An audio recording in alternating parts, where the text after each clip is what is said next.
Hello and welcome. We're here with Elliot Polak, founder, CEO of Textappeal, and Cindy Gallop, the ex-chairman BBH New York, and founder and CEO If We Run the World and MakeLoveNotPorn.com. Hello and welcome.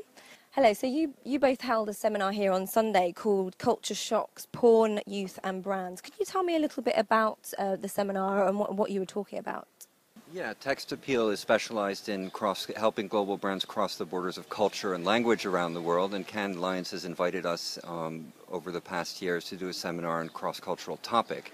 And this year we thought it'd be interesting to show examples of how sex is being used in advertising in different countries and cultures around the world, what the stereotypes are that are being used by advertising agencies and brands, but also to go beyond the stereotypes and discuss with Cindy, and that's why with Cindy we thought this would be a very good idea to bring it out to the advertising festival here, what the reality is of pornography today and why this is important. And it was quite difficult actually to, we wanted to have a panel originally of advertisers who would join us, and maybe Cindy can say why that didn't happen.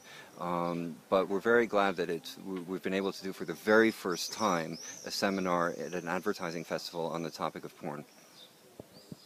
So from that, what was the rationale behind holding this seminar this year? Why do you think they decided to run this topic this year and not before? I don't know personally why it hasn't been addressed before. The reason it was addressed is because Cindy and I decided to submit it to the festival, and to the credit of the festival, they agreed to do it. Okay, my next question. I was absolutely shocked to hear that according to data 2 years ago, the average age of a child's first exposure to hardcore pornography online is 11 years old, and possibly now even 8 years old. The first factor that comes to mind for the reason for this is the growth of the internet. But what other factors do you think are driving children to expose to pornography and sex at such a young age? I date younger men. And through dating younger men, I encountered very directly what happens when porn is more freely and widely available via the internet than ever before, while at the same time, as a society, we don't talk about sex, which is that porn becomes default sex education. So I founded MakeLoveNotPorn.com 3.5 years ago, which is a website that posts the myths of hardcore porn and balances them with the reality. The construct is porn world, real world. But the important thing to stress is that Make Love Not Porn is not anti-porn.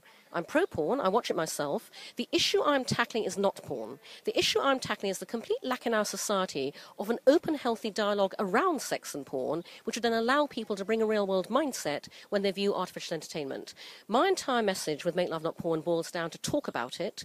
That's what I exhort everybody to do, because that is the answer to the creeping ubiquity of porn, and it's also what I want the advertising industry to do in order to really understand the consumers they're addressing today and how to encourage a healthier, more open approach to sexuality and relationships.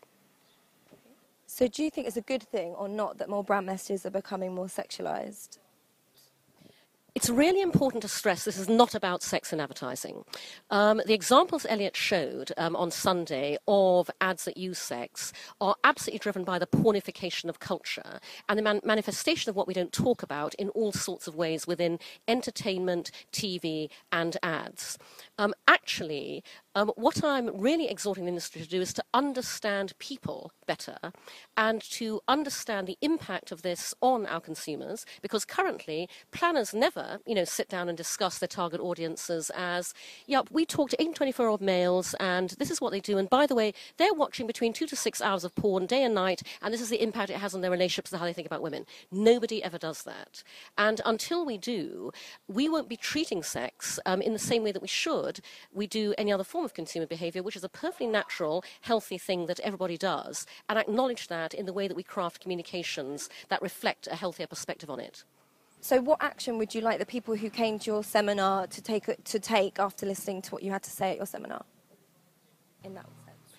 I gave the audience at Cannes on Sunday a number of directives, but the one I'll highlight for you guys is the new creativity is female-informed. So the majority of advertising is targeted at women because women are the majority purchasers or the majority influencers of purchasers across every sector. Women form the majority of users of social networks. Women are the majority people expressing themselves as digital personas online. Yet the majority of advertising targeted at women is created in our industry by men. And here at Cannes, the majority of decisions as to what creativity is effective and should be celebrated are made by men. If you look at the jurors and the lineups and hunt very hard for the women within them. And so I urge the audience to really work all of them from the highest to the lowest in our industry to bring more women into the process of crafting communications that reflects a more gender equal perspective on life, love, sexuality and relationships. So am I right in thinking that you would like more marketers and advertisers to be more realistic and informed with their creative messaging? Actually, one of the things I talked about on Sunday was the fact that the time has come to move beyond stereotypes.